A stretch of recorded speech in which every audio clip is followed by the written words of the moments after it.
ആ ഭദ്രകാളി ദേവിയെ പാതാള ലോകത്ത് നിന്ന് ഹനുമാൻ എടുത്തുകൊണ്ട് വന്ന് പ്രതിഷ്ഠിച്ച സ്ഥലമാണ് നമ്മളിപ്പോൾ കണ്ടുകൊണ്ടിരിക്കുന്ന ഈ യോഗാദ്യ ശക്തിപീഠ ക്ഷേത്രം. അങ്ങനെയാണ് ഇത് ഹനുമാൻ സ്വാമിയാണ് ആദ്യമായിട്ട് ഈ ശക്തിപീഠ ക്ഷേത്രം പ്രതിഷ്ഠിച്ചത് എന്ന് പറയുന്നത്. ഈ ക്ഷേത്രം ശരിക്കും പറഞ്ഞു കഴിഞ്ഞാൽ മുന്നിൽ കാണുന്ന ആ ക്ഷേത്രം ശരിക്കും വെള്ളത്തിലാണെന്ന് പറയാം, വെള്ളത്തിനുള്ളിൽ. ശരിക്കും പറഞ്ഞാൽ ആ ക്ഷേത്രത്തിൻ്റെ ഉള്ളിൽ ഉള്ള ദേവി വെള്ളത്തിനടിയിൽ മുങ്ങി ഉള്ള നിലയിലാണുള്ളത്. ആ ദേവിയെ വർഷത്തിൽ ഒരു പ്രാവശ്യം മാത്രമേ വെളിയിലെടുത്ത് ആരാധിക്കാറുള്ളൂ.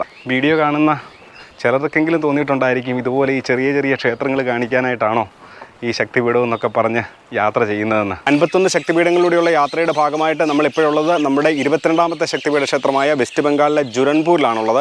നമ്മൾ ഇവിടെ നിന്ന് പോകുന്നത് വെസ്റ്റ് ബംഗാളിലെ തന്നെ നമ്മുടെ 23ാമത്തെ ശക്തിപീഠ ക്ഷേത്രമായിട്ടുള്ള ക്ഷീരഗ്രാമത്തിലുള്ള യോഗാദ്യ ശക്തിപീഠ ക്ഷേത്രത്തിലേക്കാണ് പോകുന്നത്. നമുക്കിവിടുന്ന് കട്വ എന്ന് പറയുന്ന ഒരു സ്ഥലത്ത് ചെന്നിട്ട് വേണം പോകാനായിട്ട്. അപ്പോൾ അവിടം വരെ പോകാനായിട്ട് നമുക്ക് ഈ ക്ഷേത്രത്തിൻ്റെ ഒരാൾ തന്നെ നമുക്കൊരു ഓട്ടോ അറേഞ്ച് ചെയ്തിട്ടുണ്ട്. നമ്മളങ്ങനെ പശ്ചിമ ബംഗാളിൻ്റെ ഗ്രാമാന്തരങ്ങളിലൂടെ ശക്തിപീഠങ്ങളിലൂടെ യാത്ര ചെയ്തുകൊണ്ടിരിക്കുകയാണ്. നമ്മൾ ശക്തിപീഠ യാത്ര കേരളത്തിൽ നിന്ന് തുടങ്ങിയിട്ട് ഇന്ന് 111ാമത്തെ ദിവസമാണ്. ഈ ഓട്ടോറിക്ഷയ്ക്ക് നമ്മൾ കട്വ എന്ന് പറയുന്ന സ്ഥലത്തോട്ടാണ് ആദ്യം ചെല്ലുന്നത്. അവിടെ നിന്ന് ആണ് നമുക്കിനി ക്ഷീരഗ്രാമം എന്ന സ്ഥലത്തേക്ക് പോകേണ്ടത്. കട്വയിൽ നിന്ന് കട്വ ബസ് സ്റ്റാൻഡിൽ നിന്ന് ക്ഷീരഗ്രാമത്തിലേക്ക് ബസ് കിട്ടുമെന്നാണ് പ്രതീക്ഷിക്കുന്നത്. അങ്ങനെ നമ്മുടെ ഓട്ടോയിൽ ആൾ നിറഞ്ഞപ്പോഴത്തേനും ഞാനും കൂടി ഈ മുൻ സീറ്റിലോട്ട് പോന്നു. നമ്മൾ ഇപ്പോഴേ പോകുന്നത് ഗംഗാനദിയുടെ തീരത്തേക്കാണ് പോകുന്നത്. ആ ഗംഗാനദിയുടെ തീരത്ത് നിന്ന് നമ്മൾ ഒരു ബോട്ടിന് അങ്ങേക്കരയ്ക്ക് ചെല്ലണം. അങ്ങേക്കരയ്ക്ക് അവിടെ നിന്ന് നമുക്ക് ഇതുപോലെ തന്നെ ഒരു ഓട്ടോയ്ക്ക് വേണം നമുക്ക് ഈ കത്വ എന്ന് പറയുന്ന ബസ് സ്റ്റാൻഡിലോട്ട് ചെല്ലാനായിട്ട്. ഉണ്ട് നേരെ മുന്നിൽ കാണുന്ന നെൽപ്പാടങ്ങളാണ്. നെൽപ്പാടങ്ങളിൽ കൊയ്ത്ത് കഴിഞ്ഞിട്ട് നെല്ല് ഇങ്ങനെ അടുക്കി വെച്ചിരിക്കുന്നതാണ്. ഇവിടെയായിട്ട് നമുക്ക് അത് പച്ചക്കറി കൃഷിയൊക്കെയും കാണാം. നേരെ താഴെയായിട്ട് കാണുന്ന എള്ള് കൃഷിയാണ്. നമ്മൾ കട്വ ഘാട്ടിൽ വന്നിരിക്കുകയാണ്. ഇവിടെ നിന്ന് നമുക്ക് ഒരു ജങ്കാർ കിട്ടും. ജങ്കാറിന് കയറി നമുക്ക് അങ്ങേ സൈഡിലേക്ക് പോകണം. ഇങ്ങനെ നമ്മൾ ഗംഗാനദിയുടെ കരയ്ക്കെത്തി. ഇതുപോലെ ആ വരുന്ന ബോട്ട് വരും. ആ ബോട്ടിലാണ് നമുക്ക് കയറി അങ്ങേ സൈഡിലോട്ട് പോകുന്നത്. ആ ബോട്ടിലും ഇങ്ങനെ സൈക്കിളും സാധനങ്ങളും ഒക്കെ ഇങ്ങോട്ട് കൊണ്ടുവരുന്നുണ്ട്. ഇവിടെ അങ്ങേ സൈഡിൽ നിന്ന് ആൾക്കാർ വരുന്നതാണ്. ഗംഗാനദിയുടെ അങ്ങേ സൈഡിൽ നിന്ന് ഇങ്ങേ സൈഡിലോട്ട് ആൾക്കാർ വരുന്നത് ഇതുപോലത്തെ ബോട്ടിനാണ്. അപ്പോൾ നമുക്കും ഇതിന് കയറിയിട്ടാണ് പോകുന്നത്. കേട്ടോ, ബൈക്കൊക്കെ ഉണ്ടോ ഇറക്കുന്നത് കണ്ടോ, എന്നാ റിസ്ക്കാണ് കണ്ടോ. ബൈക്ക്, സ്കൂട്ടർ, സൈക്കിളൊക്കെ ഇങ്ങനെയാണ് ഇറക്കിക്കൊണ്ട് വരുന്നത്. ഇങ്ങോട്ട് അടുക്കുന്ന ഉടനെ തന്നെ ചാടി ഇറക്കാണ്. ഇവർക്ക് സ്ഥിരം പരിപാടി ആയതുകൊണ്ട് നല്ല എക്സ്പീരിയൻസ് ആയിരിക്കും. നമുക്കിനി അങ്ങേ സൈഡിൽ അവിടെ ചെന്ന് ഈ ബോട്ടിൽ ചെന്ന് ആ സൈഡിൽ ചെന്ന് അവിടെ നിന്ന് നമുക്ക് ഇതുപോലെ ഒരു ഓട്ടോ വിളിച്ചിട്ട് നമുക്ക് വേണം കത്വ ബസ് സ്റ്റാൻഡിലേക്ക് പോകാനായിട്ട്. അങ്ങനെ നമ്മൾ ഗംഗാനദി ക്രോസ് ചെയ്ത് ഇങ്ങേ കരയ്ക്കോട്ട് അടുത്തുകൊണ്ടിരിക്കുകയാണ്. നമ്മളങ്ങനെ ബോട്ടിന് കരയ്ക്കോട്ട് കയറി. ഈ അടുത്ത ഈ ബോട്ട് തിരിച്ചു പോകുമ്പം പോകാനായിട്ടുള്ള വണ്ടികളാണ്. ഇവിടെ കണ്ടോ, ഇവിടെ പൈസ കൊടുക്കുന്ന നമ്മൾ ബോട്ടിന് ഇറങ്ങി ഇങ്ങോട്ട് വരുന്ന വഴിക്കാണ്. നമുക്ക് ഈ പാലത്തെ കൂടെ കിടന്ന് അങ്ങോട്ട് ചെല്ലുമ്പോൾ പൈസ കൊടുത്തിട്ടേ നമുക്ക് ഇറങ്ങി പോകാനായിട്ട് പറ്റുള്ളൂ. 3 രൂപയും കണ്ടേ ഉള്ളതെന്ന് ഒരാൾക്ക്. കണ്ടോ, ഇവിടെയാണ് പൈസ കൊടുക്കുന്നത്. 3 രൂപയാണ് ഒരാൾക്ക്, 3 രൂപയേ ഉള്ളൂ. നമ്മൾ ഇതുപോലൊരു സൈക്കിൾ റിക്ഷയിലാണ് പോകുന്നത്. അപ്പോൾ ഇങ്ങനെ നമ്മൾ കത്വ ഘാട്ടിലിറങ്ങി ഒരു സൈക്കിൾ റിക്ഷയ്ക്ക് കത്വ ബസ് സ്റ്റാൻഡിലോട്ട് പോയിക്കൊണ്ടിരിക്കുകയാണ്. കേട്ടോ, നമുക്ക് ഈ വെയിലത്ത് തന്നെ നടക്കാനായിട്ട് ബുദ്ധിമുട്ടാണ്. അപ്പോൾ ഈ ചേട്ടനെ നമ്മളെ 2 പേരെയും നമ്മുടെ ലഗേജും എല്ലാം കൂടെ വലിച്ചുകൊണ്ടാണ് പോകുന്നത്. ഇങ്ങനെ നമ്മൾ കത്വ ബസ് സ്റ്റാൻഡിലെത്തിയിരിക്കുകയാണ്. നമ്മളിവിടെ ഒരു തട്ടുകട കയറിയതാണ്. ഇവിടെ ഇങ്ങനെ കണ്ടോ, കൽക്കരി കൊണ്ടുള്ള വിധത്തിൽ ഇങ്ങനെ റൊട്ടി ഉണ്ടാക്കി നമ്മൾ കഴിക്കാനായിട്ട് കയറിയതാണ്. 10 ആയപ്പോൾ എന്തെങ്കിലും കഴിച്ചിട്ട് പോകാൻ ഓർത്ത് കണ്ടോ. ഈ ചേട്ടന് ഇങ്ങനെ പരത്തി ഇങ്ങോട്ട് കൊടുക്കും. ഇദ്ദേഹമാണ് പിന്നെ ഉണ്ടാക്കുന്നത്. അങ്ങനെ നമ്മൾ കത്വ ബസ് സ്റ്റാൻഡിനകത്താണ്. ഇവിടെ നിന്ന് ക്ഷീരഗ്രാമിനുള്ള ബസ് കിട്ടുമെന്നാണ് പറഞ്ഞത്. നമുക്ക് നോക്കാം. ഇവിടെ ഒരു ബസ് കിടപ്പുണ്ട്. ഈ ബസ് ക്ഷീരഗ്രാമിന് പോകുന്നതാണ്. നമുക്ക് ഇവിടുത്തെ കയറാം. നമ്മളങ്ങനെ കട്വ ബസ് സ്റ്റാൻഡിൽ നിന്ന് ക്ഷീരഗ്രാമത്തിനുള്ള യാത്രയിലാണ്. നല്ല പൊരിഞ്ഞ വെയിലാണ്. നമ്മുടെ ബസ് പൊയ്ക്കൊണ്ടിരിക്കുന്നത് ഇപ്പോഴേ ഉൾഗ്രാമങ്ങളിലൂടെയാണ് ബസ് പൊയ്ക്കൊണ്ടിരിക്കുന്നത്. ഗ്രാമപ്രദേശമാണ്. ഇവിടെ പല രീതിയിലുള്ള കൃഷിയാണ് കാണുന്നത്. നെല്ലും നെൽകൃഷികളും ഒക്കെയാണ് വഴിയിൽ കാണാനായിട്ട് സാധിക്കുന്നത്. നമുക്കിനി ഇവിടുന്ന് ഏകദേശം ഒരു 7-8 കിലോമീറ്ററും കൂടെ യാത്ര ഉണ്ടായിരിക്കും ക്ഷീരഗ്രാമത്തിലേക്ക്. അപ്പോൾ നമ്മളങ്ങനെ ക്ഷീരഗ്രാമം എന്ന് പറയുന്ന സ്ഥലത്ത് വന്നിറങ്ങി. നമ്മളങ്ങനെ ഒരു ഉച്ചയ്ക്കൊരു 12:30 കഴിഞ്ഞപ്പോഴത്തേനും ക്ഷീരഗ്രാമത്തെ ക്ഷേത്രത്തിൻ്റെ അടുക്കുകയാണ്. അപ്പം ക്ഷേത്രം ഇതുവരെ നമ്മൾ കണ്ടില്ല. ഇവിടെ അടുത്തെങ്ങാണ്ടാണെന്ന് തോന്നുന്നു. കണ്ടോ, ഇതുപോലെ ഗ്രാമപ്രദേശമാണ് ഈ ക്ഷേത്രവും. ഇവിടുത്തെയൊക്കെ മതിലുകളൊക്കെ കണ്ടോ, മണ്ണും ഈ കച്ചിയെല്ലാം കൂടെ മിക്സ് ചെയ്ത് വെച്ചിരിക്കുന്നതാണ്. ഇവിടുത്തെ മണ്ണിന് നല്ല പശപശപ്പുള്ള സൈസ് മണ്ണാണ്. അതാണ് ഈ ക്ഷേത്രം ഇങ്ങനെ ഉള്ളിലായിട്ടാണ്, ഒത്തിരി ഉള്ളിലായിട്ടാണ് ഇവിടെ നമ്മൾ ഇന്നൊരാളുമായിട്ട് വിളിച്ച് സംസാരിച്ചായിരുന്നു. ഇവിടെ താമസത്തിനുള്ള സൗകര്യമൊക്കെ ഉണ്ട്, തരാമെന്നൊക്കെയാണ് വരാനാണ് പറഞ്ഞത്. ഇവിടെ കണ്ടിട്ട് വേറെ താമസ സൗകര്യങ്ങളൊന്നും കാണാൻ സാധ്യതയില്ല, അമ്പലത്തിൻ്റെ അല്ലാത്തത്. ഇത് കണ്ട ഇതുപോലെയുള്ള വഴിയൊക്കെയാണ് അമ്പലത്തിലോട്ട് പോകുന്നത്. ഗ്രാമം എന്ന് പറഞ്ഞു കഴിഞ്ഞാൽ ഉൾഗ്രാമങ്ങളാണ്. ഗ്രാമത്തിൻ്റെ എവിടെ ഇങ്ങോട്ട് വണ്ടിയൊന്നും വരുന്ന സ്ഥലമൊന്നുമല്ല. നമ്മൾ ഏകദേശം ക്ഷേത്രത്തിൻ്റെ അടുത്ത് വന്നെന്ന് തോന്നുന്നു. ഇങ്ങോട്ട് വരാനായിട്ട് വേറെ ഏതോ വഴി ഉണ്ടായിരുന്നു തോന്നുന്നു. നമ്മൾ ഈ വഴിയെ വന്നതുകൊണ്ടാണെന്ന് തോന്നുന്നു ഇത്രയും ചെറിയ വഴിയെ വരേണ്ട വന്നത്. ഇവിടെ നമ്മൾ ഇങ്ങനെ ഒരു റോഡിലോട്ടാണ് വന്നത്. ഇവിടെ ഉത്സവം പോലെ എന്തോ ഒരു സംഗതി നടക്കുന്നുണ്ടെന്ന് തോന്നുന്നു. അതിൻ്റെ ഒരു ഒരുക്കങ്ങളൊക്കെയാണ് ഇവിടെ കാണുന്നത്. അങ്ങനെ നമ്മൾ ക്ഷേത്രത്തിൻ്റെ അടുത്ത് എത്തിയിരിക്കുകയാണ്. ഇവിടെ ഗസ്റ്റ് ഹൗസ് എന്നൊക്കെ എഴുതി വെച്ചിട്ടുണ്ട്. നമുക്ക് ഇവിടെ ഒന്ന് അന്വേഷിച്ച് നോക്കാം. അപ്പോൾ നമുക്ക് എന്താണല്ലോ ഇവിടെ താമസത്തിനുള്ള സൗകര്യമൊക്കെ റെഡി ആയിട്ടുണ്ട്. ഈ ക്ഷേത്രത്തിനോട് ചേർന്ന് തന്നെയുള്ളൊരു ഗസ്റ്റ് ഹൗസാണ്. ഇവിടെ നല്ല ഗ്രാമ അന്തരീക്ഷമാണ്. ഇവിടെ ഒരു തടാകമുണ്ട് സൈഡിലായിട്ട്. അങ്ങനെ ഇതാണ് നമുക്കിവിടെ കിട്ടിയിരിക്കുന്ന റൂം. നമ്മൾ പശ്ചിമ ബംഗാളിലെ ക്ഷീരഗ്രാമം എന്ന് പറയുന്ന സ്ഥലത്തുള്ള യോഗാദ്യ ക്ഷേത്രത്തിൻ്റെ പ്രധാന കവാടത്തിൻ്റെ മുന്നിലാണ് ഇപ്പോഴുള്ളത്. നമ്മൾ ഇന്നലെയാണ് വന്നത്. ഇന്നലെ നമ്മൾ വന്നിറങ്ങിയത് അവിടെ കുറേ ദൂരെയായിട്ടുള്ള ഒരു 3/4 കിലോമീറ്റർ ദൂരെയായിട്ടുള്ള ഒരു ബസ് സ്റ്റോപ്പിലാണ് വന്നിറങ്ങിയത്. ഇനിയിപ്പം നമ്മൾ ഇവിടെ നിന്ന് ഈ കവാടം വഴി ഉള്ളിലേക്ക് കയറി ക്ഷേത്രം വരെ ഏകദേശം ഒരു 1 കിലോമീറ്ററോളം ദൂരമുണ്ട്. സുന്ദരമായിട്ടുള്ള ഗ്രാമത്തിൻ്റെ കാഴ്ചകളൊക്കെ കണ്ടുകൊണ്ട് നമ്മൾ ക്ഷേത്രത്തിൻ്റെ പരിസരത്തോട്ട് പോവുകയാണ്. നമ്മൾ ക്ഷേത്രത്തിലോട്ട് നടന്നു പോകുന്ന റോഡിൻ്റെ 2 വശങ്ങളിൽ ഇതുപോലെ സുന്ദരമായിട്ടുള്ള പാടങ്ങളാണ് കാണുന്നത്. 2 സൈഡിലും ഇതുപോലെ പാടങ്ങളാണ്. ഇതിപ്പോൾ കൊയ്ത്ത് കഴിഞ്ഞിട്ട് ഉള്ള പാടമാണ് ഈ കാണുന്നത്. ഇവിടെ അതേ കൊയ്ത്ത് കഴിഞ്ഞിട്ടുള്ള പാടമാണ് 2 സൈഡിലും കാണുന്നത്. നെൽകൃഷിയാണ്. നമ്മൾ ഇന്നൊരു 4 മണി കഴിഞ്ഞിട്ടാണ് നമ്മൾ വെളിയിലോട്ട് ഇറങ്ങുന്നത്. ശരിക്കും പറഞ്ഞാൽ ഭയങ്കരമായിട്ടുള്ള ചൂടാണ്. ഇതിനു മുമ്പ് നമുക്ക് ഇറങ്ങി വീഡിയോ എടുക്കാനൊന്നും പറ്റാത്ത രീതിയിൽ ചൂടാണ് ഇവിടെ. ഇവിടെ നമ്മൾ ഈ ബംഗാളി വന്നപ്പം മുതൽ ഇതുപോലെ ആട് കൃഷി, ആട് വളർത്തൽ ഇവിടെ വളരെ വ്യാപകമായിട്ട് കാണാനായിട്ട് സാധിക്കും. ആടിനെയൊക്കെ ഇങ്ങനെ വെറുതെ അഴിച്ചു വിട്ടിരിക്കുകയാണ്. നമ്മുടെ നാട്ടിലൊക്കെയാണ് ആടിനെ ഇങ്ങനെ കൂട്ടിനകത്ത് കെട്ടിയൊക്കെ അല്ലേ ഇടുന്നത്. ഇവിടെ ഇങ്ങനെ ആടിനെയൊക്കെ അഴിച്ചു വിട്ടിരിക്കുകയാണ്. ഒത്തിരി അനേകം ആടുകൾ പല സ്ഥലങ്ങളിലും കാണാം. അതുകൊണ്ട് ഇതൊക്കെ നമ്മൾ കഴിഞ്ഞ വീഡിയോകളിലൊക്കെ കണ്ടിട്ടുള്ളതാണ്. ചാണകവരളി, ചാണകം ഇങ്ങനെ ഒട്ടിച്ച് വെച്ചിട്ട് ഇത് പിന്നീട് എടുത്ത് ഇന്ധനമായിട്ട് ഉപയോഗിക്കാനായിട്ട് പിന്നീട് എടുക്കുന്നതാണ്. അതുകൊണ്ട് ഈ സൈഡിൽ മുഴുവൻ കച്ചി ഇങ്ങനെ കൂട്ടി വെച്ചിരിക്കുന്നത്. ഇത് ഇവിടെ ഈ എരുമയും പോത്തിനെയൊക്കെ പാലിനായിട്ട് എരുമയെ ഉപയോഗിക്കും. അതുപോലെ തന്നെ പോത്തിനെ ഈ ഇവിടുത്തെ കൃഷി ആവശ്യങ്ങൾക്കൊക്കെ ആയിട്ട് ഉണ്ട്. ഇവിടുത്തെ ഈ വീടുകളൊക്കെ കണ്ടോ, വീടുകളൊക്കെ ഇങ്ങനെ മണ്ണ് കൊണ്ട് ഇങ്ങനെ പുറവശം ഇങ്ങനെ തേച്ചിരിക്കുന്നതാണ്. എനിക്ക് തോന്നുന്നത് ഇത് ചൂട് കുറയ്ക്കാൻ വേണ്ടിയിട്ടായിരിക്കും മിക്കവാറും ഇങ്ങനെ ചെയ്യുന്നത്. ഇവിടുത്തെ മണ്ണിന് നല്ല പശപ്പുള്ള മണ്ണാണ്. അതുകൊണ്ടിങ്ങനെ നമുക്ക് സിമെൻറ്റ് തേക്കുന്ന പോലെ ഇത് ഇങ്ങനെ തേച്ച് പിടിപ്പിച്ച് അവിടെ ഇരുന്നോളൂ എന്നാണ് തോന്നുന്നത്. മണ്ണ് മാത്രമല്ല, മണ്ണും ഈ കച്ചിയും എല്ലാം കൂടി മിക്സ് ചെയ്തിട്ടാണ് ഇവിടെ വീടുകളിൽ ഇങ്ങനെ തേച്ച് വെച്ചിരിക്കുന്നത്. കണ്ടോ, ഇവിടെ കണ്ടോ ചാണകവരളി ഇങ്ങനെ ഒട്ടിച്ച് വെച്ചിരിക്കുന്നത്, നല്ല ഭംഗിയായിട്ട് ഡിസൈൻ പോലെ വെച്ചിരിക്കുന്നത്. നമ്മളിത് കണ്ടു കഴിഞ്ഞാൽ അവർക്ക് ഇവിടെ ഭിത്തിയിൽ ഇങ്ങനെ സ്ഥിരമായിട്ട് ഒട്ടിച്ച് വെച്ചിരിക്കുന്നതാണ്. ഇവിടെ ഈ ക്ഷേത്രത്തിൽ 2-3 ദിവസത്തിനുള്ളിൽ ഇവിടെ പ്രധാന ഒരു ഉത്സവം വരുന്നുണ്ട്. ആ ഉത്സവത്തിനുള്ള തയ്യാറെടുപ്പുകളാണ് ഇവിടെ കാണുന്നത്. ഏകദേശം ഒരു 1-2 ലക്ഷം ആൾക്കാർ ഇവിടെ വരുമെന്നാണ് പറയുന്നത്. ആ ഉത്സവത്തിൻ്റെ ഡീറ്റെയിൽസൊക്കെ നമ്മൾ മുന്നോട്ട് പോകുമ്പോൾ നമ്മൾ പറയാം എന്താണ് ഉത്സവം എന്നുള്ളതിനെയൊക്കെ കുറിച്ചിട്ട്. അതുകൊണ്ട് നമ്മൾ ഈ ബംഗാളിലൂടെ വന്നപ്പം പലയിടത്തും ഇതുപോലെ ഒരു സംഗതി കണ്ടിട്ടുണ്ട്. ഈ കൂടാരം പോലെ ഒരു സംഗതി. ഇതെന്താണെന്ന് നമുക്കറിയത്തില്ല. നമുക്ക് ക്ഷേത്രത്തിൻ്റെ വീഡിയോ ഒക്കെ എടുത്തു കഴിഞ്ഞിട്ട് സമയം കിട്ടുവാണെങ്കിൽ നമുക്ക് ഇതുപോലൊരു സംഗതി ഒന്ന് നോക്കാം. ഇതെന്താണ് സംഭവം എന്ന് ഈ വീട്ടുകാരോട് വല്ലതും ചോദിച്ചിട്ട്. ഇതുണ്ട് ഇവിടുത്തെയൊക്കെ ഓരോ വീടുകളൊക്കെ കണ്ടോ, ഇത് മുഴുവൻ മണ്ണ് കൊണ്ടാണ്, അകഭാഗവും മണ്ണ് കൊണ്ടാണെന്ന് തോന്നുന്നു ചെയ്തിരിക്കുന്നത്. നമ്മളങ്ങനെ ക്ഷേത്രത്തിൻ്റെ സമീപത്തെത്തി. ഇപ്പം നമ്മൾ ഈ കാണുന്ന ഇതാണ് ഇപ്പം നിലവിൽ ശക്തിപീഠമായിട്ട് കണക്കാക്കുന്നത് ഈ ക്ഷേത്രമാണ്. ഇവിടെ 2 ക്ഷേത്രങ്ങളുണ്ട്. അപ്പം ഇതിനെക്കുറിച്ച് നമ്മൾ പറയുന്നതിന് മുമ്പ് ഇവിടെ വളരെ പുരാതനമായിട്ടുള്ള ഒരു ക്ഷേത്രമുണ്ട്. അതും ശക്തിപീഠമായിട്ടാണ് കണക്കാക്കുന്നത്. നമ്മൾ ആ ക്ഷേത്രത്തിൻ്റെ അടുത്ത് പോയിട്ട് പെട്ടെന്ന് ഇങ്ങോട്ട് വരാം. നമ്മൾ ഏകദേശം ആദ്യം കണ്ട ക്ഷേത്രത്തിൻ്റെ അവിടെ നിന്ന് നടന്ന് ഒരു 1/2 കിലോമീറ്ററോളം നടന്ന് നമ്മൾ ഇവിടുത്തെ പ്രധാന പൗരാണികമായിട്ടുള്ള ശക്തിപീഠ ക്ഷേത്രത്തിൻ്റെ മുന്നിലാണ് വന്നിരിക്കുന്നത്. ഇവിടെ സതീദേവിയുടെ വലത് കാലയിലെ തള്ളവരലാണ് പതിച്ചതെന്നാണ് വിശ്വസിക്കപ്പെടുന്നത്. നമ്മുടെ യാത്രയിൽ പല സ്ഥലത്തും ഇതുപോലെ 2 ശക്തിപീഠങ്ങൾ ഒരേ സ്ഥലത്ത് തന്നെ, അതായത് ഇപ്പോൾ നമ്മൾ ക്ഷീരഗ്രാമം എന്ന് പറയുന്ന സ്ഥലത്ത് തന്നെ ഇതൊരു ശക്തിപീഠമാണ്. ഇതാണ് പൗരാണികമായിട്ടുള്ള ശക്തിപീഠം. അതുപോലെ തന്നെ കുറച്ചങ്ങോട്ട് മാറി 1/2 കിലോമീറ്റർ അങ്ങോട്ട് മാറി ഇതേ പേരിൽ തന്നെ മറ്റൊരു ശക്തിപീഠവും കാണാനായിട്ട് സാധിക്കും. അപ്പോൾ എനിക്കും ആദ്യം ഇതിനെക്കുറിച്ചിട്ടൊക്കെ ഇങ്ങനെ കൺഫ്യൂഷൻ ഉണ്ടായിരുന്നു. എങ്ങനെയാണ് ഒരു സ്ഥലത്ത് തന്നെ 2 സ്ഥലങ്ങൾ വരുന്നത്, ആകെപ്പാടെ ആശയക്കുഴപ്പമാണല്ലോ എന്നൊക്കെ എനിക്കും തോന്നിയിട്ടുണ്ടായിരുന്നു. പക്ഷേ ഇതിനൊക്കെ വ്യക്തമായിട്ടുള്ള കാരണങ്ങൾ ഉണ്ടായിരുന്നായിരിക്കും. അതായത് പണ്ട് കാലത്ത് ഇവിടെ വിദേശ അക്രമവും അങ്ങനെ ഒക്കെ അക്രമങ്ങൾ, വൈദേശിക ആക്രമണങ്ങളൊക്കെ നടന്നിട്ടുള്ള സ്ഥലമാണ്. അപ്പോൾ അതിൻ്റെയൊക്കെ ഭാഗമായിട്ട് ചിലപ്പം ഈ ശക്തിപീഠമോ അല്ലെങ്കിൽ അവിടെ ഉണ്ടായിരുന്ന വിഗ്രഹങ്ങളോ ഒക്കെ അങ്ങോട്ടോ ഇങ്ങോട്ടോ ഒക്കെ മാറ്റുകയോ ഒക്കെ ചെയ്തതിൻ്റെ ഭാഗമായിട്ടായിരിക്കും ഇങ്ങനെ രണ്ടിടത്ത് ഇങ്ങനെ ആരാധനകൾ വരുന്നത്.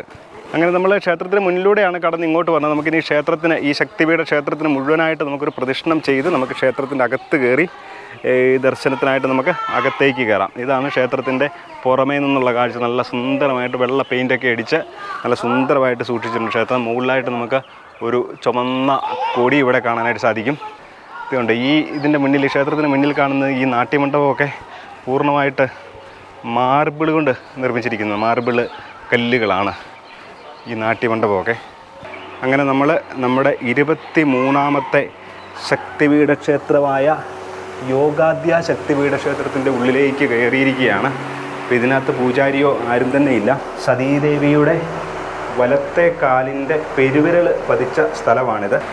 അങ്ങനെ നമ്മൾ ശക്തിപീഠ ക്ഷേത്രത്തിൻ്റെ ഉള്ളിൽ ഇവിടെ കയറിയിരിക്കുകയാണ്. ഇവിടെ പൂജാരിയും ആരും തന്നെ ഇല്ല. ഇവിടെ പൂജയൊക്കെ നടക്കുന്ന ലക്ഷണങ്ങളൊക്കെ നമുക്ക് ഇവിടെ കാണാനായിട്ട് സാധിക്കും. ഇവിടെ ചന്ദനം ഇങ്ങനെ അരയ്ക്കാനായിട്ടുള്ള ചന്ദനമുണ്ട്. ഇവിടെ പ്രസാദം, തീർത്ഥജലം കൊടുക്കാനായിട്ടുള്ള മണിയെ, ശംഖ് എല്ലാം ഇവിടെ ഇരിപ്പുണ്ട്.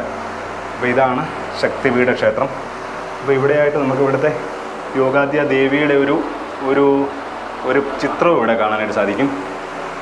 പിന്നെ നമ്മളിങ്ങനെ വെളിയിലിറങ്ങി വന്നപ്പോൾ ഇവിടെ ക്ഷേത്രത്തിൽ പ്രസാദം കൊടുക്കുന്നതാണ്. അപ്പം പ്രസാദമൊക്കെ മേടിച്ചു. ബംഗാളിലൂടെയുള്ള യാത്രയിൽ നമ്മൾ പല ശക്തിപീഠങ്ങളിലും കണ്ടിട്ടുള്ളതാണ് ഇതുപോലെയുള്ള ബലിപീഠം. ഈ ക്ഷേത്രത്തിൽ നമുക്കിതുപോലെ ഒരു ബലിപീഠം കാണാനായിട്ട് സാധിക്കും. നമ്മൾ ശക്തിപീഠങ്ങളിലൂടെയുള്ള യാത്രയിൽ എല്ലാ വീഡിയോയിലും നമ്മൾ പറഞ്ഞിട്ടുണ്ട്, ഓരോ സ്ഥലത്തുള്ള ദേവിക്കും, അതായത് ഓരോ ശക്തിപീഠത്തിലുള്ള ദേവിക്കും ഓരോ പേരുകളുണ്ട്. ഇവിടുത്തെ ദേവി അറിയപ്പെടുന്നത് ജോഗാദ്യ എന്നാണ് ഇവിടെയുള്ളവർ ഉച്ചരിക്കുന്നത്. പക്ഷേ അത് യോഗാദ്യ എന്നാണ്. അതുപോലെ തന്നെ യുഗാദ്യ എന്നും പറയുന്നുണ്ട്. ഈ ശക്തിപീഠത്തിൻ്റെ ഭൈരവന് അറിയപ്പെടുന്നത് ക്ഷീരേശ്വരൻ എന്നാണ് അറിയപ്പെടുന്നത്. അതായത് ഈ ഭൈരവൻ്റെ പേരിലാണ് ഈ സ്ഥലം അറിയപ്പെടുന്നത്. ക്ഷീരഗ്രാമം എന്നാണ് ഈ സ്ഥലത്തിൻ്റെ പേര്, ഈ ഗ്രാമത്തിൻ്റെ പേര്. നമ്മൾ ഇവിടെ ഇരിക്കുന്ന ആൾക്കാരോട് ചോദിച്ചു കഴിഞ്ഞപ്പോൾ നമുക്ക് പറഞ്ഞു തന്നത് ഈ വഴിയെ പോകണം, ഈ വഴിയെ കുറച്ചങ്ങോട്ട് മുന്നോട്ട് പോകണം ഇവിടുത്തെ ഭൈരവ ക്ഷേത്രത്തിലേക്ക്. ഇവിടുത്തെ ഭൈരവൻ ക്ഷീരേശ്വരൻ എന്നും അറിയപ്പെടുന്നു, അതുപോലെ ക്ഷീരഖണ്ഡൻ എന്നും അറിയപ്പെടുന്നുണ്ട്. നമുക്ക് ആരോടെങ്കിലും ചോദിച്ച് നമുക്ക് ആ ഭൈരവ ക്ഷേത്രത്തിലേക്ക് പോകാം. ഇതുണ്ട്, ഇവിടെയൊക്കെ ഉള്ളിലായിട്ടാണ് ക്ഷേത്രങ്ങളൊക്കെ. വീഡിയോ കാണുന്ന ചിലർക്കെങ്കിലും തോന്നിയിട്ടുണ്ടായിരിക്കും ഇതുപോലെ ഈ ചെറിയ ചെറിയ ക്ഷേത്രങ്ങൾ കാണിക്കാനായിട്ടാണോ ഈ ശക്തിപീഠം എന്നൊക്കെ പറഞ്ഞ് യാത്ര ചെയ്യുന്നതെന്ന്. അപ്പം നമ്മുടെ ശക്തിപീഠങ്ങളൊക്കെ ശക്തിപീഠങ്ങളാണ്. ഈ ശക്തിക്ക് ഇരിക്കാനായിട്ട് വളരെ ചെറിയ ഗ്രാമപ്രദേശത്തുള്ള സ്ഥലമാണെങ്കിലും മതി ശക്തിക്ക് ഇരിക്കാനായിട്ട്. നമ്മൾ കുറച്ചിങ്ങോട്ട് വന്നപ്പോൾ തന്നെ സൈഡിലായിട്ട് നമുക്ക് ഇവിടെ ഒരു ക്ഷേത്രം കാണാം. ഇതായിരിക്കും ഭൈരവൻ്റെ ക്ഷേത്രം. ഇതുകൊണ്ട് നമ്മൾ ആ ഭൈരവ മന്ദിരിലോട്ട് വരുമ്പം ഇതുപോലെ വലത് സൈഡിലായിട്ട് കാണുന്ന ഒരു ബിൽഡിംഗ് ഉണ്ടോ, ക്ഷേത്രം പോലെയൊക്കെയാണ് കണ്ടിട്ടിരിക്കുന്നത്. ഇതുപോലെ കണ്ടോ, ഈ കാണുന്നതൊക്കെ ഉണ്ടോ, ഇവിടുത്തെ കെട്ടിടങ്ങളൊക്കെ കണ്ടോ, വ്യത്യസ്തമായിട്ട് നമ്മളിതുവരെ കണ്ടിട്ടില്ലാത്ത ശൈലിയിലുള്ള കെട്ടിടങ്ങളൊക്കെയാണ്. ഈ ക്ഷേത്രവും നമ്മളിതുവരെ കണ്ടിട്ടില്ലാത്ത ഒരു പ്രത്യേക രീതിയിലുള്ളൊരു ക്ഷേത്ര നിർമ്മാണ ശൈലിയിൽ നിർമ്മിച്ചിരിക്കുന്ന ഒരു ക്ഷേത്രമാണിത്. നമ്മൾ ഈ ഭൈരവ ക്ഷേത്രത്തിലോട്ട് വരുമ്പോൾ തന്നെ ഇതുപോലെ ഒരു സ്റ്റേജ് പോലെ ഒരു സംഗതിയാണ് നമുക്കിവിടെ കാണാൻ സാധിക്കുന്നത്. ഇവിടെ കണ്ടോ, ഇവിടെ ഇങ്ങനെ ഈ അനേകം ഇങ്ങനെ രൂപങ്ങൾ ഉണ്ടാക്കി വെച്ചിട്ടുണ്ട്. കച്ചിയും കൊണ്ടാണ് ഉണ്ടാക്കി വെച്ചിരിക്കുന്നത്. നേരത്തെ ഒരു ക്ഷേത്രത്തിൽ ചെന്നപ്പം ഇത് ഞാൻ പറഞ്ഞായിരുന്നത് എന്താണെന്ന് അറിയത്തില്ലെന്ന്. പക്ഷേ ഇതെനിക്കിപ്പം മനസ്സിലാക്കാനായിട്ട് സാധിക്കുന്നത് ഈ നമ്മുടെ ദുർഗാപൂജയായിട്ട് ബന്ധപ്പെട്ട് ഉള്ള ഘോഷയാത്രയ്ക്കുമൊക്കെ ഉപയോഗിക്കാനായിട്ടുള്ള അതിൻ്റെ ഒരു പുറംചട്ടയായിരിക്കും ഇത്. ഇതിൻ്റെ ഇവിടെ വേറെ വസ്ത്രങ്ങളൊക്കെ ഉടുപ്പിച്ച് വേറെ തലയൊക്കെ ഫിറ്റ് ചെയ്തായിരിക്കും ദുർഗായാത്രയ്ക്ക്, ഇങ്ങനെ ഘോഷയാത്രയ്ക്കായിട്ടൊക്കെ ഉപയോഗിക്കുന്ന സ്ട്രക്ചറിൻ്റെ ഭാഗങ്ങളാണ് ഈ കാണുന്നത്. അങ്ങനെ നമ്മൾ ഭൈരവ ക്ഷേത്രത്തിൻ്റെ അകത്തേക്ക് കയറുകയാണ്. നമുക്ക് ക്ഷേത്രത്തിനുള്ളിലേക്ക് കയറുന്നതിന് മുമ്പ് നമുക്ക് പെട്ടെന്ന് ഈ ഭൈരവ സ്വാമിക്ക് നമുക്കൊരു പ്രദക്ഷിണം ചെയ്തു വരാം. അങ്ങനെ നമ്മൾ ഇവിടുത്തെ ക്ഷീരേശ്വര ഭൈരവസ്വാമിയുടെ ശ്രീകോവിലിൻ്റെ ഉള്ളിലേക്ക് കയറിയിരിക്കുകയാണ്. അപ്പോൾ ഇതാണ് ഇവിടുത്തെ ക്ഷീരേശ്വരൻ അല്ലെങ്കിൽ ക്ഷീരഖണ്ഡൻ എന്നൊക്കെ അറിയപ്പെടുന്ന ഭൈരവസ്വാമിയാണിത്. ഇവിടെ നമുക്ക് ഇവിടെ വ്യത്യസ്തമായിട്ട് തോന്നിയ ഒരു സംഗതി എന്ന് പറഞ്ഞാൽ ഇവിടെ ആകെ നമുക്ക് 4 നന്ദിയുടെ വിഗ്രഹങ്ങൾ കാണാം. ഇവിടെ 2 നന്ദി, ഇവിടെ 2 നന്ദി, ഇവിടെ വേറെ ചെറിയൊരു ശിവലിംഗവും നമുക്ക് കാണാം. അപ്പോൾ ക്ഷീരേശ്വരൻ, ക്ഷീരഖണ്ഡൻ എന്നൊക്കെ അറിയപ്പെടുന്ന ഭൈരവസ്വാമിയുടെ ദർശനം കഴിഞ്ഞിട്ട് നമ്മൾ ക്ഷേത്രത്തിൻ്റെ വെളിയിലേക്ക് ഇറങ്ങുകയാണ്. ഇതുകൊണ്ടോ ഈ ക്ഷീരേശ്വര ഭൈരവ ക്ഷേത്രത്തിൻ്റെ മുകളിൽ നിന്നുകൊണ്ട് ഇവിടുത്തെ ഗ്രാമത്തിൻ്റെ കാഴ്ചകൾ കണ്ടോ, കെട്ടിടങ്ങളൊക്കെ കണ്ടോ, വ്യത്യസ്തമായിട്ടുള്ള രീതിയിലുള്ള കെട്ടിടങ്ങൾ, നമ്മളിതുവരെ കണ്ടിട്ടില്ലാത്ത രീതിയിലുള്ള കെട്ടിടങ്ങളാണ് ഇവിടെയൊക്കെ ചുറ്റും നമുക്ക് കാണാനായിട്ട് സാധിക്കുന്നത്.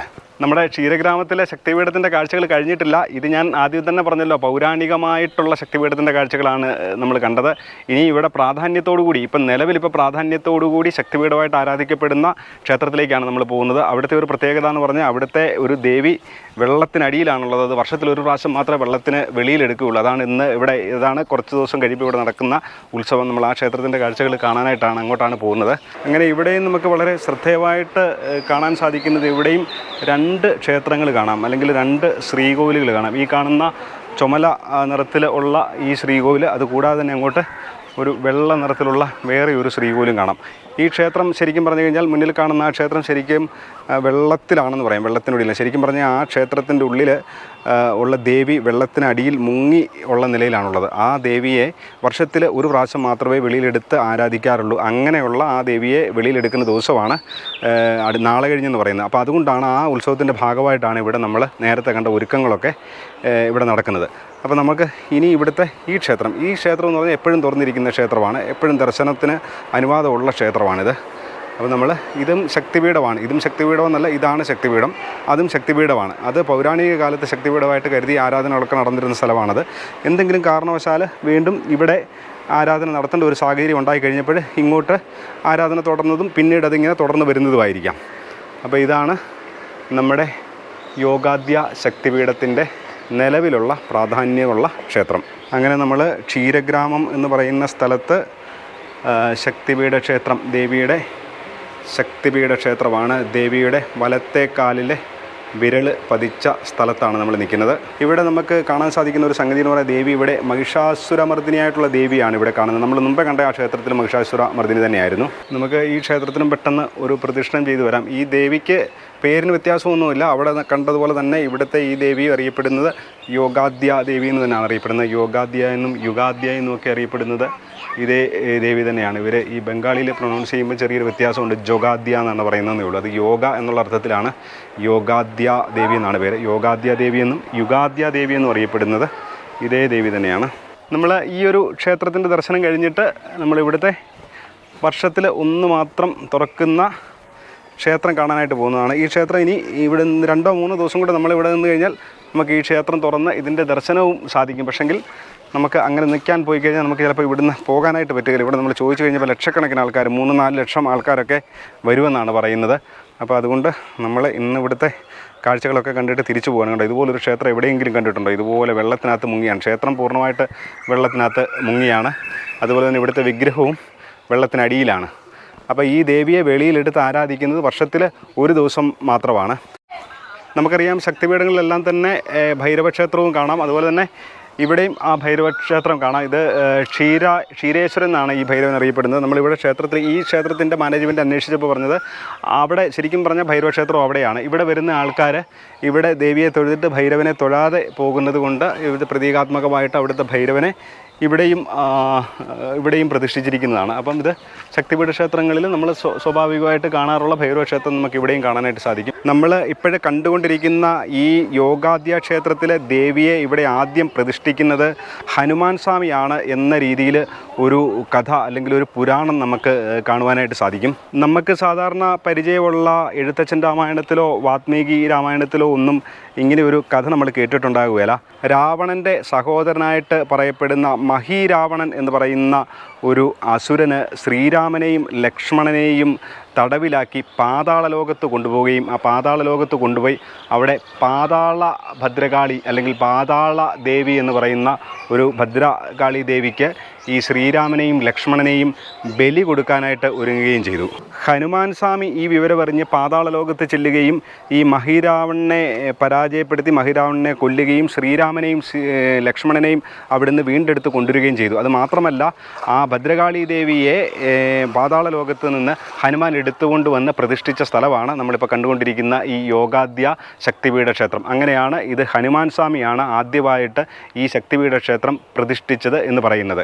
അപ്പം ഇത് വളരെ വ്യത്യസ്തമായിട്ടുള്ളൊരു കഥയാണ്. ഒരു ശക്തിപീഠ ക്ഷേത്രത്തിൽ നമ്മളിങ്ങനെ രാമായണമൊക്കെ ആയിട്ട് കണക്ട് ചെയ്തിട്ടുള്ള കഥകൾ അപൂർവം ചില ശക്തിപീഠങ്ങളിൽ നമുക്ക് കാണാനായിട്ട് സാധിക്കും. 51 ശക്തിപീഠങ്ങളിലൂടെയുള്ള യാത്രയുടെ ഭാഗമായിട്ട് നമ്മുടെ 23ാമത്തെ ശക്തിപീഠ ക്ഷേത്രമായ ക്ഷീരഗ്രാമം എന്ന് പറയുന്ന സ്ഥലത്തുള്ള യോഗാദ്യ ശക്തിപീഠ ക്ഷേത്രത്തിൻ്റെ കാഴ്ചകളും ഇവിടെ പൂർണ്ണമാവുകയാണ്. അമൃതഭാരതം എന്ന ഈ ചാനൽ സബ്സ്ക്രൈബ് ചെയ്യാതെ ഈ വീഡിയോ കണ്ടുകൊണ്ടിരിക്കുന്നവർ ദയവായിട്ട് ചാനൽ ഒന്ന് സബ്സ്ക്രൈബ് ചെയ്യുക. വീഡിയോ ഇഷ്ടപ്പെട്ടെങ്കിൽ വീഡിയോ ലൈക്ക് ചെയ്യുക. നിങ്ങളുടെ അഭിപ്രായങ്ങളും നിർദ്ദേശങ്ങളും ഒക്കെ കമൻറ്റ് ചെയ്യുക. നമ്മൾ ഇവിടെ നിന്ന് അടുത്തതായിട്ട് പോകുന്നത് ശൃംഖലാദേവി ശക്തിപീഠ ക്ഷേത്രത്തിലേക്കാണ് പോകുന്നത്. പക്ഷെങ്കിൽ ശൃംഖല ശക്തിപീഠ ക്ഷേത്രത്തിൽ ഇപ്പം നിലവിൽ ക്ഷേത്രമല്ല ഉള്ളത്, അവിടെ ഒരു മസ്ജിദാണ് ഉള്ളതെന്നാണ് അറിയാനായിട്ട് സാധിച്ചത്. അതുകൊണ്ട് അങ്ങോട്ട് പോകുന്ന കാര്യത്തിനെക്കുറിച്ചിട്ട് അവസാന തീരുമാനമായിട്ടില്ല. അപ്പോൾ മുന്നോട്ടുള്ള ശക്തിപീഠത്തിനെക്കുറിച്ചുള്ള വീഡിയോകളൊക്കെ എല്ലാവരും കാണുക. എല്ലാവർക്കും നമസ്കാരം.